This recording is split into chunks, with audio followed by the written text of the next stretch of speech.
Next, we go to Dr. Greg Stone, Professor of Medicine and Director of Cardiovascular Research and Education at New York Presbyterian Hospital, Columbia University Medical Center, and primary investigator for the Platinum trial of prospective, randomized evaluation of a novel everolimus-eluting coronary stent.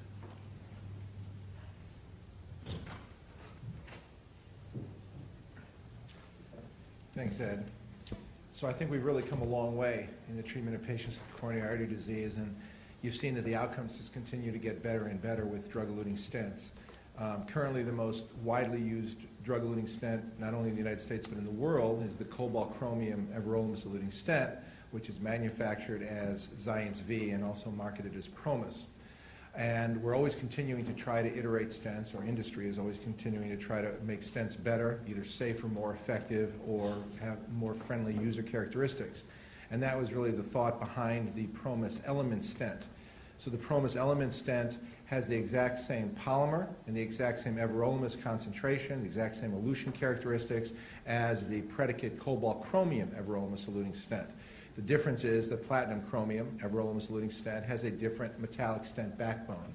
It's slightly different in configuration, but the bigger differences are in its metallic composition, where basically the cobalt is gone and it's replaced with platinum and also some iron.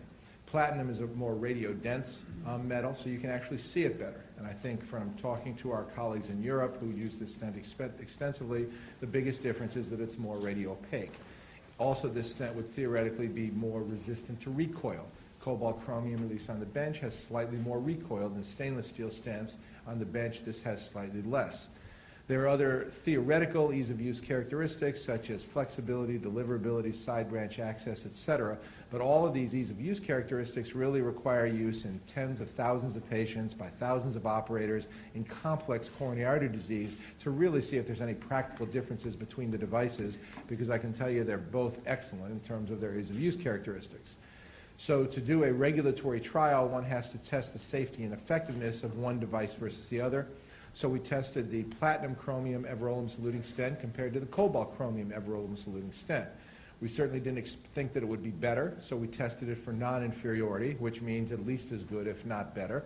And to do that, you select a certain statistical margin of which you want to show that it's at least close enough to the predicate stent within that margin of therapeutic interchangeability.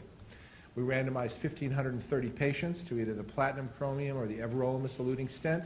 These were patients with one or two native coronary artery lesions of simple or moderate complexity. We excluded the most complex and high-risk patients, such as vein grafts, unprotected left mains, CTOs, true bifurcations, etc. And that's been the case in most of these approval trials for the United States. We randomized 1,530 patients in a short period of time, about 8 months. This was actually a global effort, both patients coming from the United States, Europe, Japan, and other Asia-Pacific countries. The primary endpoint was target lesion failure at 1 year, which is cardiac death related to the target vessel, myocardial infarction related to the target vessel, or ischemia-driven target lesion revascularization. And the rates of TLF at 1 year were very similar between the two stents, approximately 3% to 3.3%, depending on if you were looking at the per protocol or an intention to treat population.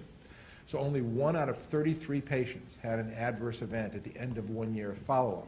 And importantly, this was only clinical follow-up, so there was no angiographic follow-up, which might have stimulated unnecessary repeat revascularization procedures.